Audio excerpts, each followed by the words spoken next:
¿Ya nos ven?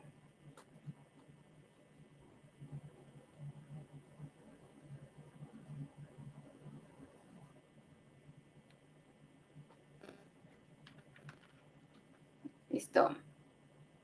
Ahí nos pueden mandar una señal de vida, por favor, si ya nos vemos bien.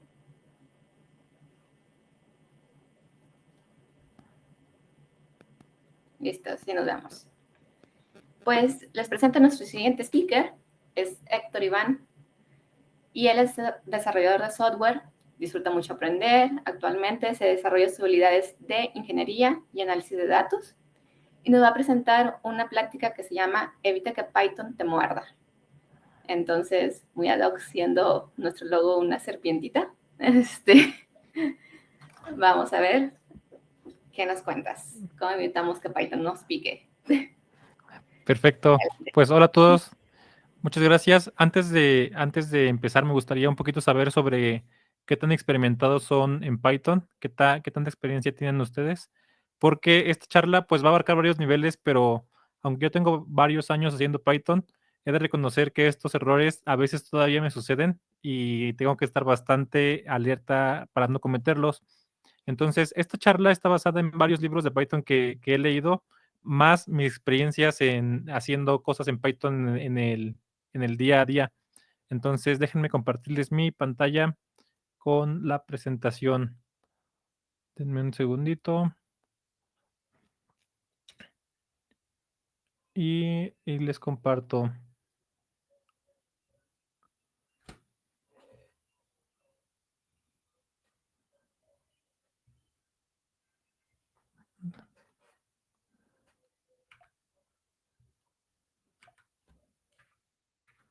Perfecto. Experiencia de 2 años con Python. Aquí dice, bueno, mientras me pueden compartir su experiencia. Y pues espero que con esto bueno, tengan un poquito más de cómo evitar ciertos errores. Entonces, no sé si ahí se ve bien mi pantalla. No, listo. Pues bueno, como les dije, esta práctica trata acerca de evitar prácticas que nos puedan morder en el futuro, ¿no? Yo le llamo morder porque me ha pasado muchas veces que escribo algo o creo un código y poco tiempo después regreso y ese código me da algún tipo de problema, ¿no? A veces son problemas bastante grandes que cuesta un montón de resolver. Entonces, vamos a empezar con la charla. ¿Qué temas vamos a tratar? Primeramente, ¿cuál es nuestro objetivo cuando programamos? Segundo, cómo evitar errores comunes. Luego vamos a ver algunos problemas. Y finalmente vamos a ver cómo podemos automatizar la calidad de nuestro código. No siempre es fácil. Lo primero que quiero que piensen para que vean la importancia de tomar en cuenta esto es cuáles son nuestros objetivos al programar. También me gustaría ver sus comentarios por ahí. Si ustedes tienen o han pensado profundamente en esto, cuál es el objetivo cuando alguien hace algo. Cuando hablo con otras personas, lo que normalmente decimos es que los programadores no tenemos el trabajo eh, en el vacío. Si no hubiera otras profesiones, si no hubiera otras industrias o si no hubiera otras cosas, nuestro trabajo no tendría sentido. Casi siempre estamos haciendo cosas para otras industrias o para otras personas. Entonces, normalmente estamos automatizando algo, por ejemplo, estamos automatizando, por ejemplo, procesos de contaduría, ¿no? O estamos automatizando justamente tareas diarias, ¿verdad? Aquí, como dice Denis, estamos automatizando algunas de las tareas diarias de alguien, a veces las de nosotros. Por ejemplo, tengo un canal de YouTube yo en el que a veces hago entrevistas largas y tengo invitados que dicen cosas notables. Una forma de facilitarme el trabajo, por ejemplo, es haciendo un script que automáticamente haga el corte de estas imágenes, ¿no? Y los hice con Python. Entonces, nuestro trabajo nunca existe en el vacío. Incluso si lo hacemos para nosotros mismos, normalmente queremos lograr un objetivo. Entonces, este es nuestro primer punto. Normalmente alguien nos pone algún objetivo o alguna función y lo que tenemos que hacer es cumplir con esa función. Eso es lo primerito que necesitamos hacer. Cumplir con las funciones que se espera que nuestro programa haga. Después, ¿Cuál sería un segundo objetivo? Normalmente el mundo no es estático, es dinámico. Entonces, lo que hoy necesitaba puede que mañana ya no lo necesite o que lo necesite con algún cambio extra. Por ejemplo, les voy a dar el ejemplo de mi programa que corta estos videos. Inicialmente lo había hecho para que cortara los videos basados en los timestamps de YouTube. Entonces, este video solamente requería el inicio y automáticamente sacaba el final esa porción del video basado en el siguiente timestamp. Pero después necesité que no lo cortara todo el video, no hiciera una partición, sino que hiciera algo como cortar solamente un cachito del video y por lo tanto requería el tiempo de inicio y el tiempo final para cada parte. Entonces, como les dije, esto es un ejemplo de cuando algo cambia. Así es siempre también con todos los demás, con todos los demás dominios de negocio.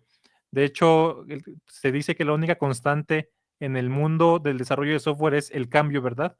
Nada más es constante. Entonces, la segunda característica o el segundo objetivo que para mí se debe de cumplir en los programas es que nuestro programa pueda ser adaptado a las circunstancias cambiantes del mundo. Entonces, muchas veces con esto hablamos de la mantenibilidad, por ejemplo, ¿no? Que nuestro software esté a prueba del tiempo. Es por eso que es muy importante que nuestro código sea justamente fácil de entender, fácil de mantener y fácil de cambiar. Eh, to- e- este, este, Esto nos lleva a una conclusión. Cuando ustedes están trabajando en algo y están desarrollando software, ¿cuál es su producto final? Normalmente pensamos que nuestro producto final es el programa corriendo, o que si, por ejemplo, hacemos un compilado, es ese compilado, o si hacemos una página web, nuestro producto es la página web ya puesta en el servidor. Es cierto que esto es parte de nuestro producto, pero para mí, uno de nuestros productos más importantes no solamente es la cosa funcionando, sino es la base de código. La base de código es uno de las, o sea, de hecho, si no entregan la base de código a quien se los pidió, por ejemplo, si están contratados como externos, digamos, parte de su objetivo o del objetivo final de ese proyecto casi siempre es entregar la base de código. Todo este choro de qué es nuestro trabajo, por qué lo hacemos y qué entregamos, es para demostrar que es importante que cuidemos la calidad de la base de código. Entonces, siempre que estén pensando en tomar atajos para lograr algo más fácil, recuerden que quien lo va a mantener a veces puede ser ustedes y ese código les puede regresar a morder, como siempre digo. Entonces, el objetivo de esta charla es ayudarlos a evitar errores que nos impidan lograr cualquiera de los dos objetivos anteriores. Entregar un código que les permita ser mantenido sobre todo y que cumpla con las funciones. Y la segunda es evitar entregar un código que no pueda ser mantenido, que a veces nos pasa, ¿verdad? En esta charla no nos va a dar tiempo de hablar de todos los errores que pueden cometer en Python. Voy a mencionar los más comunes. Entonces, el primero siempre tiene que ver bueno, por lo menos el que yo siempre he cometido más veces es con la mutabilidad. Me gustaría escuchar comentarios sobre si saben qué es la mutabilidad, pero mientras voy a intentar explicarlo. Que es la mutabilidad, es la capacidad de los datos de cambiar. Entonces, en Python y en muchos otros lenguajes de programación, tenemos algunos datos inmutables y algunos datos mutables. Algunos datos inmutables, por ejemplo, en casi todos los lenguajes de programación, son los números, ¿no? Uno no puede cambiar, digamos que un número y eso que afecte a todos los otros programas o a todas las otras variables. Si uno cambia un número, por ejemplo, le hace una suma, lo que hace no es modificar esta referencia al número, sino crear otro número a través de esa suma, por ejemplo, ¿no? Las cadenas en general también son inmutables. Siempre que uno hace una operación sobre una cadena, no modifica la cadena en sí misma, sino que se crea una nueva cadena a partir de esta, ¿no? Pero hay datos mutables, como por ejemplo los arrays. Cuando guardamos un array en una variable, normalmente lo que se está guardando ahí es la referencia al espacio de memoria en el que está guardado ese array. Entonces, si apuntamos la variable A y la variable B al mismo array, lo que va a pasar es que cuando modifiquemos la variable A o hagamos alguna operación sobre la variable A que modifique el arreglo o la lista, lo que va a pasar es que también se va a modificar la B. Estos datos mutables, es decir, que pueden cambiar, para mí han sido una gran fuente de problemas, porque normalmente justamente hago estos cambios y no me doy cuenta que estoy modificando también muchos otros lados. Pero hay un lado especial en el que son bastante débiles este tipo o más bien puede causar una gran cantidad de problemas. Me gustaría que le echaran un ojito a este código. A este código, imagínense que existe una clase que se llama people, que tiene como una entrada, o más bien como un atributo, tiene friends. Entonces, imagínense que están actualizando una lista de amigos o una red de amigos. Entonces, la función add friend lo que hace es recibir una lista, más bien recibir una nueva persona, recibir una lista de amigos, y lo que hace es actualizar esa lista de amigos. Es decir, para cada amigo en la lista, si este nuevo amigo trae a otra persona como amigo, lo va a agregar a su propia lista de amigos, ¿no? Eso es lo que hace el for. Y luego, a final de cuentas, agrega a este amigo al diccionario principal, ¿no? No sé si pueden ver aquí cuál es el error o si a alguien ya le ha pasado un error parecido con esto. Aquí estamos haciendo uso de los argumentos default de Python, que para mí son una maravilla comparado con otros lenguajes, pero aquí estamos haciendo uso de esta capacidad. Entonces, me gustaría ver comentarios sobre si ustedes ya vieron el error o cuál es el punto frágil de este código. ¿Qué nos podría causar problemas en el futuro o incluso evitar que nuestro programa haga lo que deseamos? Bueno, vamos a pasar a ver el error directamente. El error es que estamos usando un argumento mutable o una expresión mutable como default. Entonces, el error aquí justamente es usar un diccionario como como el default. Exactamente. Lo que está diciendo aquí David Sol es exactamente lo que está pasando. Esto en inglés o en el términos un poquito más de lenguajes de programación se llama early binding, es decir, asignación o asignado temprano. Entonces, este diccionario que están viendo aquí solamente se crea cuando la función se define. Entonces, siempre que estemos modificando una lista de default, o sea, no le mandemos el argumento friends, va a agarrar este mismo diccionario y hagan de cuenta que va a mezclar todas las veces que agreguemos nuevas personas, ¿no? Entonces, este problema del early binding en Python es muy común. Yo lo he cometido muchas veces, he visto a otros cometerlo muchas veces y da problemas que son difíciles de encontrar, ¿no? Entonces, es por eso que es importante no usar argumentos default mutables o expresiones que creen cosas mutables. Esto es justamente como dice David, porque el argumento solamente se crea cuando la función se define. Entonces, para los que han trabajado con Django, van a ver que si hacen algo similar a esto en un modelo, Django les va a levantar un warning por ahí de que están haciendo algo extraño por ahí, ¿no? Entonces, estos son los argumentos, estos son los problemas, y como dijimos, todas las llamadas a esta función compartirán la misma referencia, por lo que al modificar una, se van a modificar todas. Y bueno, ¿cuál es la solución?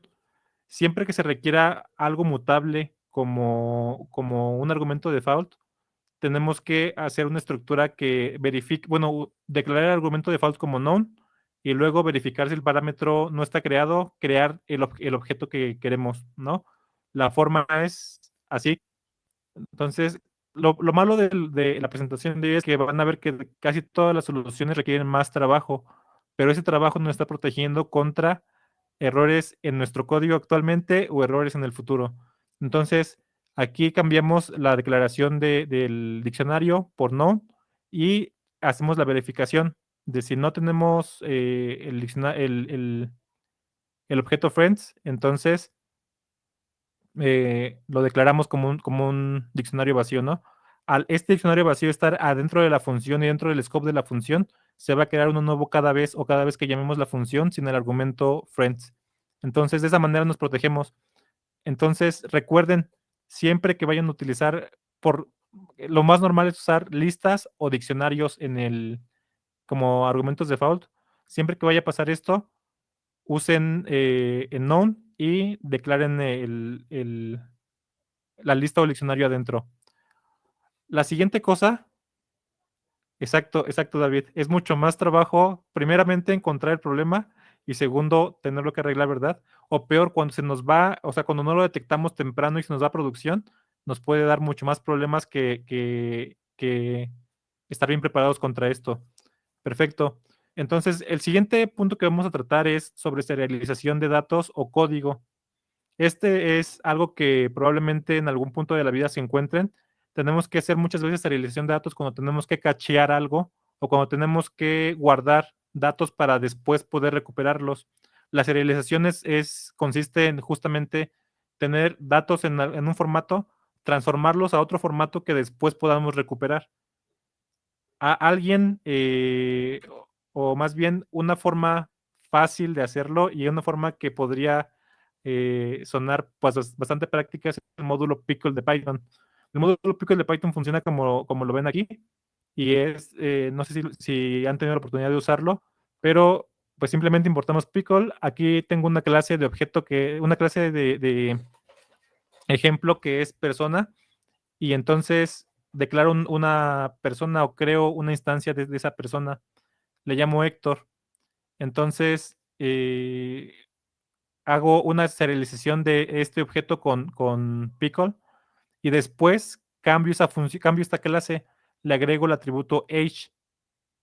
Ahora declaro una segunda persona con la que tengo, bueno, con el nombre Iván y con la edad 34 y luego intento recuperar justamente mi clase, mi objeto que había guardado. Aquí nos va a dar un error este código. Cuando intentemos obtener el age de la persona, va a pasar que la persona no tiene el atributo age, la persona recuperada no tiene el atributo age. Y esto es parte de lo que hace el módulo Pickle bastante frágil. Ese es el primer problema de Pickle. Como al estar guardando clases o serializando clases o instancias de clases en, en Python, Pickle lo va a hacer sin ningún problema. Pero lo que va a pasar es que con cualquier cambio a nuestra clase, a esta clase que ya hemos serializado, vamos a romper todo lo que tengamos atrás de esta clase, o más bien serializado en Pickle. Ese es el primer problema. Entonces, hola Eduardo, un gusto que andes por aquí. Un gusto y un nervio que andes por aquí. Pero bueno, el punto es que la clase Pickle, aunque es muy práctica, como ven aquí, es muy fácil guardar un objeto, serializar un objeto. De hecho, lo que está aquí en esta línea, amigo guardado, lo podríamos guardar en un archivo de texto o en una base de datos o en cualquier otro lugar que guarde texto y después recuperarlo y por lo echar a correr. El punto aquí es que si cambiamos nuestras clases, que normalmente, como dijimos, es lo que va a pasar, vamos a evolucionar nuestro software y lo que va a pasar es que la clase person va a tener nuevos atributos o nuevos métodos o cosas parecidas. Y lo que va a pasar es que cuando recuperemos esos picos guardados y los volvamos objeto otra vez e intentemos usarlos como el objeto nuevo que ya tenemos aquí, va a pasar que nuestro código va a romperse, ¿no? Entonces, sinceramente lo mejor es, como les digo, este código es bastante sencillo, pero pues el problema es que aunque es conveniente, es frágil. Entonces, el segundo problema de Pickle es que imagínense que es como un eval de otros lenguajes de programación, es decir, agarra texto y lo ejecuta dentro de tu entorno de Python. Los que ya tienen experiencia en esto y los que se hayan topado con problemas de seguridad, muy probablemente ya tienen idea de qué es lo que puede estar pasando con esta ejecución de código. ¿Qué es lo que va a pasar? Que el código es bastante accesible para los malos, digamos, para los que quieren hacer cosas malas. El código, si agarramos justamente cosas que fueron serializadas con Pickle de fuentes arbitrarias, podemos estar ejecutando código malicioso. Aquí en esa presentación que voy a poner en internet y que les voy a pasar a los organizadores para que la puedan repartir, puse un ejemplo de alguien que hace un Pickle malicioso. Entonces hay varias formas de crear código, pero creo que esto ya les debió haber levantado una alerta roja, que es cada vez que ejecuten código de fuente arbitraria, se están exponiendo a inyección de código que puede hacer un montón de cosas malas en su sistema, ¿no? Entonces, justamente por eso Pickle, aunque es como un dulce, leí un autor que decía que es como un dulce, ¿no? Puedes comer un poquito, pero si comes demasiado o si lo usas demasiado, te está exponiendo a muchos problemas. Entonces, lo más conveniente o la solución es evitar Pickle siempre que podamos, evitar usar el módulo Pickle siempre que podamos o la serialización de código como tal directamente. Tenemos o podemos usar otros formatos de serialización. El más común y el más sencillo fuera de Pickle es JSON. Nos va a costar más trabajo como lo vamos a ver ahorita, pero al final de cuentas va a ser una buena solución. Podemos usar también Protocol Buffers, que es otro formato de serialización, pero de puros datos, o Apache Parquet.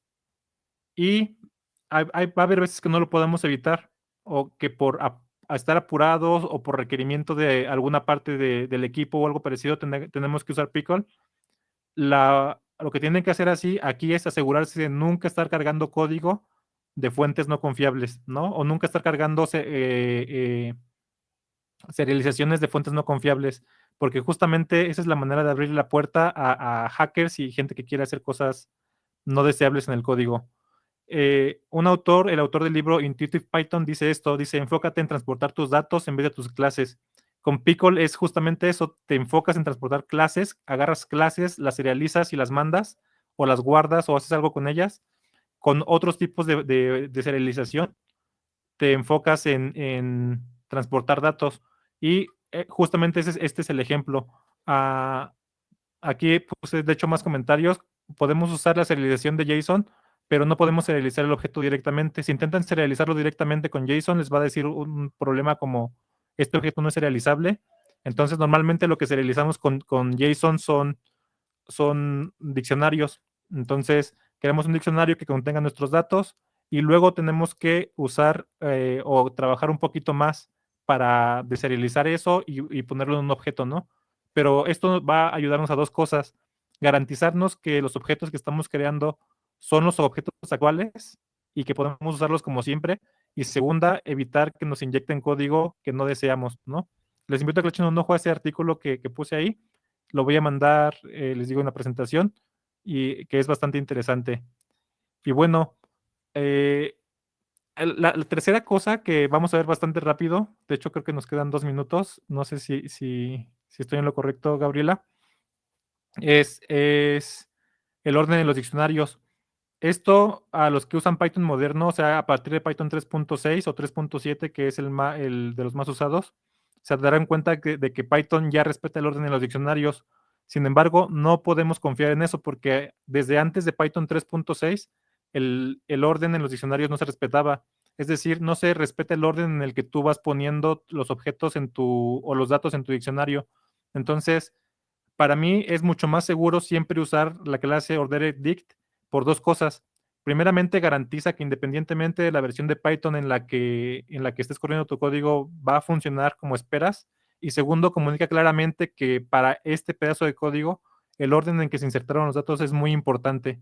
Entonces, crear código claro y fácil de entender es parte de nuestra responsabilidad como desarrolladores y también nosotros mismos nos lo vamos a agradecer en el futuro. Y bueno, creo que la última parte que vamos a hablar aquí es las fechas. Creo que algo de lo que más le tenemos los desarrolladores siempre es trabajar con fechas por todo eso de los time zones y cosas parecidas. Entonces, aquí Python nos empieza a dar problemas desde temprano, que es, no, por ejemplo, nos evita, o más bien nos da un dolor de cabeza a tratar con fechas que no tienen time zone y fechas que sí lo tienen.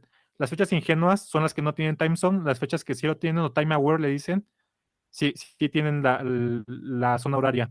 Entonces, la forma de Python hacer este código nos va a dar un error porque no nos permite trabajar con las fechas ingenuas y fechas con zona horaria establecida, ¿no? Entonces, siempre trabajar con zonas sin zona horaria o ingenuas nos va a dar un montón de problemas. Primeramente, ¿qué hacemos cuando una zona cambia de horario? ¿Cómo hacemos para transformar esto en una fecha para otra ciudad, en otra zona horaria? ¿Qué haría cuando recibimos una fecha sin zona horaria y la guardamos así sin más? luego cuando la queremos recuperar o transformar, no sabemos a qué zona horaria se refería el usuario.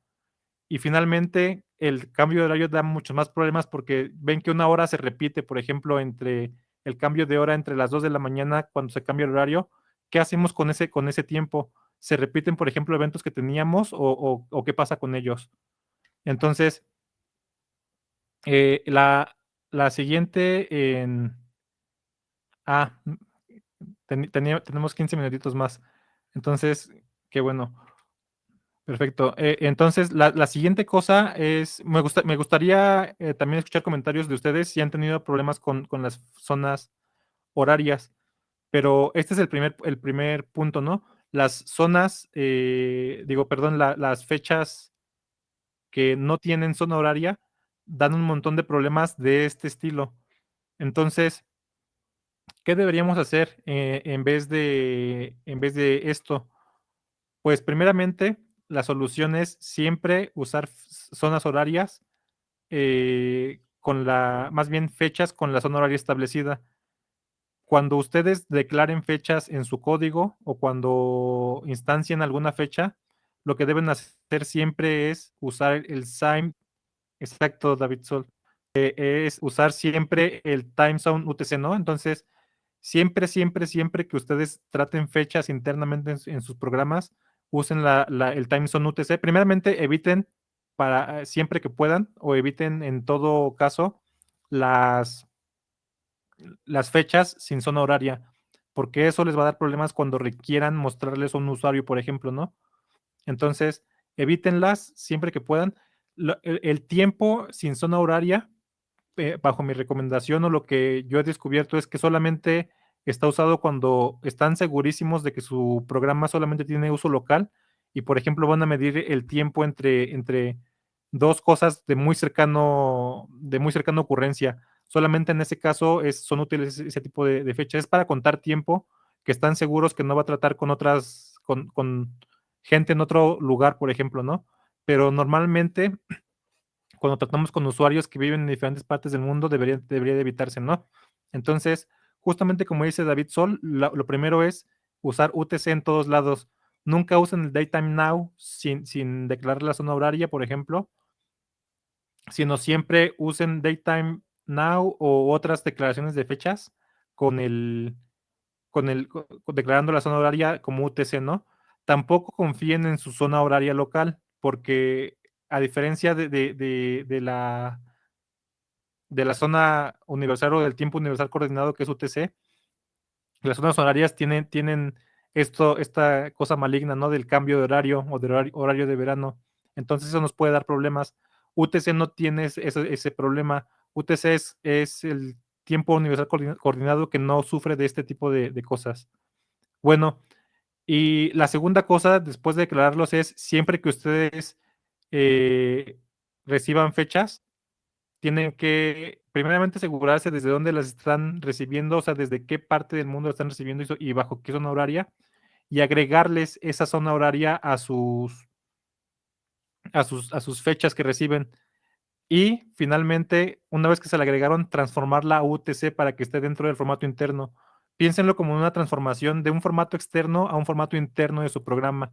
Entonces, su programa siempre debe de manejar las zonas en UTC para evitarse problemas en el futuro. Otra segunda cosa que pasa aquí es, o más bien que deberían hacer, es cuando se les muestren estos datos a los usuarios, lo que tendrían que hacer es transformar esta fecha en la zona horaria de la persona a la que le están enviando los datos, ¿no? Entonces, si tienen un usuario en Tijuana, por ejemplo, tienen que transformar esta fecha UTC solamente para mostrársela, no para guardarla ni para hacer algún otro cálculo a la gente en la zona horaria requerida. Entonces, estos son los consejos que vamos a tratar hoy sobre Python. Y permítanme, vamos a hablar ahora acerca de algunos. Aquí se me fue esta diapositiva, pero vamos a hablar acerca de algunos problemitas que luego se encuentran en Python y que son raros. Entonces, por ejemplo, me gustaría compartir mi terminal. Permítanme tantito. Voy a cambiar esto. Pero bueno, hay muchos otros problemas que uno se puede enfrentar.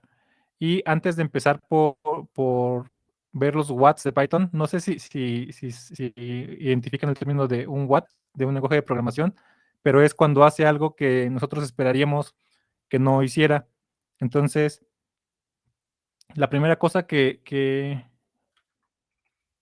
quiero ver aquí tiene que ver con el truthy y el falsy.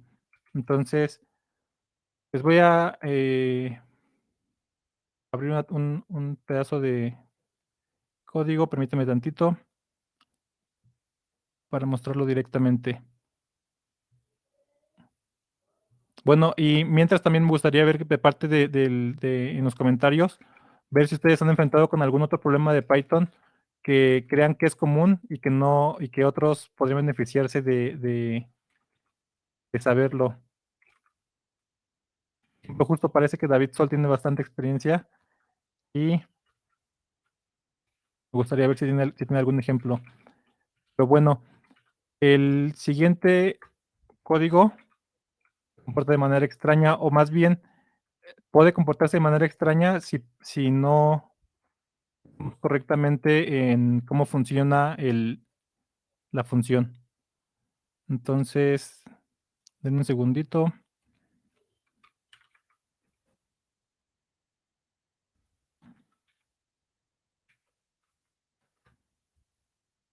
Listo. Entonces voy a compartir mi editor de código.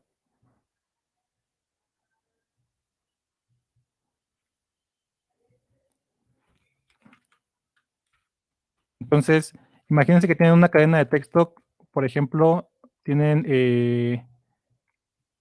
una cadena que guarda un nombre. Y le voy a poner Héctor. Y luego tenemos otra cadena de texto que le voy a poner así text. Y le voy a poner aquí solo está Iván. Nombre. Entonces voy a hacer una verificación. Si encuentro el nombre en el texto, voy a imprimir, encontramos a Héctor, o si no lo encuentro, voy a imprimir, pues justamente no lo encontramos.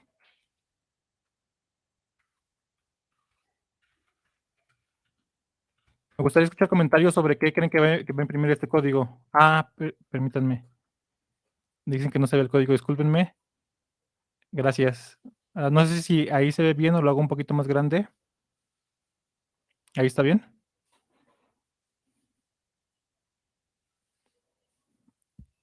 Perfecto. Entonces, tenemos dos cadenas de texto, el nombre, y luego tenemos una cadena de texto, y hacemos una verificación, ¿no? Entonces, si tenemos si encontramos el nombre, hacemos print, encontramos a Héctor, y si no lo encontramos, no, pues imprimimos eso exactamente, ¿no? ¿Qué creen que va a dar este código?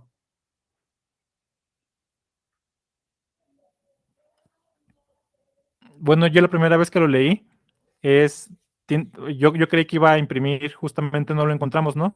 Y como estamos tan acostumbrados a que Python, como dice David, que está a favor, es casi inglés, pues parece que este código va a funcionar como lo esperaríamos al leerlo de primer golpe. Pero vamos a ver en realidad qué es lo que nos devuelve. Y este problema los que programen en JavaScript pueden encontrar un problema muy similar. Entonces voy a correr find.py. Y dice aquí que, no sé si alcanza a ver, dice aquí encontramos a Héctor. Entonces, ¿por qué está pasando esto? Bueno, aquí es un poquito de malentendimiento del funcionamiento de la función find. Entonces, me gustaría aquí imprimir qué es lo que encuentra la función find o qué es lo que devuelve la función find cuando le damos, cuando hacemos esta operación que estamos poniendo en el if. Entonces, vamos a ver qué es lo que está haciendo. Y bueno, para esto me gustaría dejar una lección, ¿no? Que es, vean lo que está imprimiendo aquí.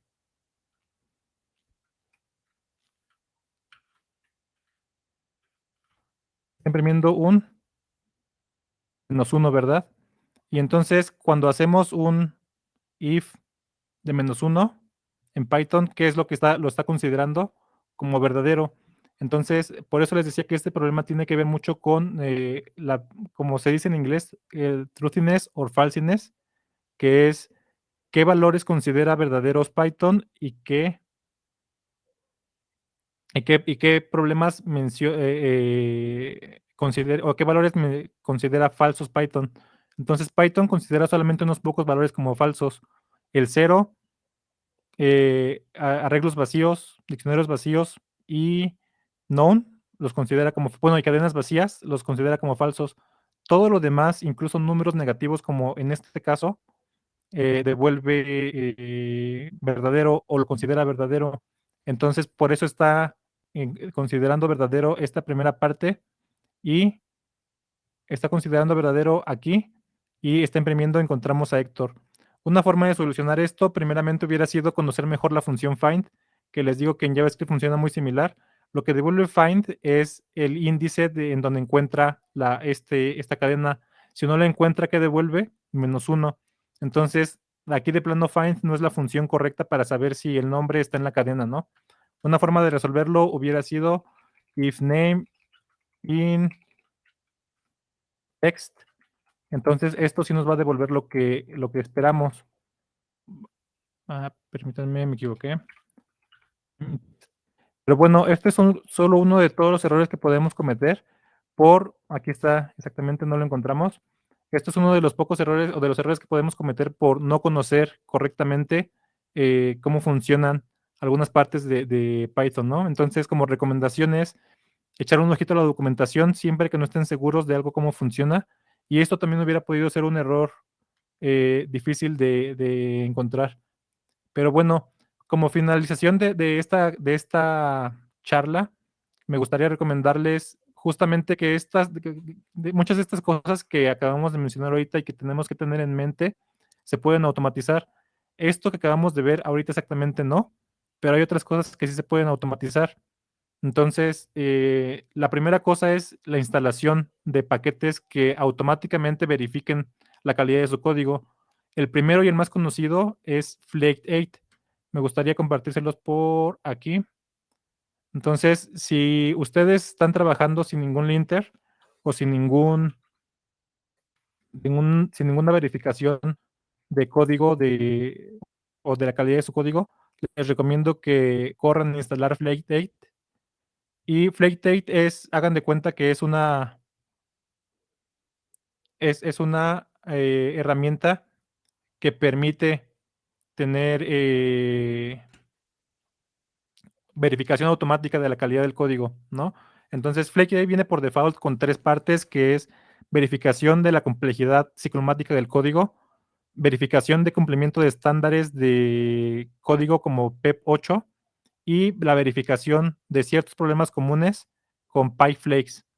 Entonces, esta parte les va a ayudar mucho a crear código más mantenible y luego se le pueden agregar otros plugins como verificación de tipos o verificación de otros errores un poquito menos comunes, pero también que nos joden bastante. Entonces, creo que eso sería todo porque ya anda por aquí Gaby, pero voy a compartir esta presentación con un poquito más de cosas que no alcancé a agregar justamente por el tiempo que íbamos a tomar, pero por lo mientras les recomiendo que usen Flake8 cuanto antes. Y la recomendación de David creo que es bastante buena. Muchas gracias, Héctor. Para mayor, o si alguien tiene otra duda, Héctor va a andar por aquí un rato. Yo creo que lo pueden contactar. Si quieren platicar, se van a las salitas. Ya te estoy comprometiendo. Sí. No, aquí estoy. Y pues les recordamos que sigan atentos a las diferentes publicaciones que tenemos. En el feed se publicó un concurso. Vayan a él, por favor, si quieren ahí ganar un premio. Aparte del ya mencionado concurso, que es las personas que acumulen más puntos, ya saben. Así que, por favor, sigan interactuando y nos vemos en la siguiente plática. Chao.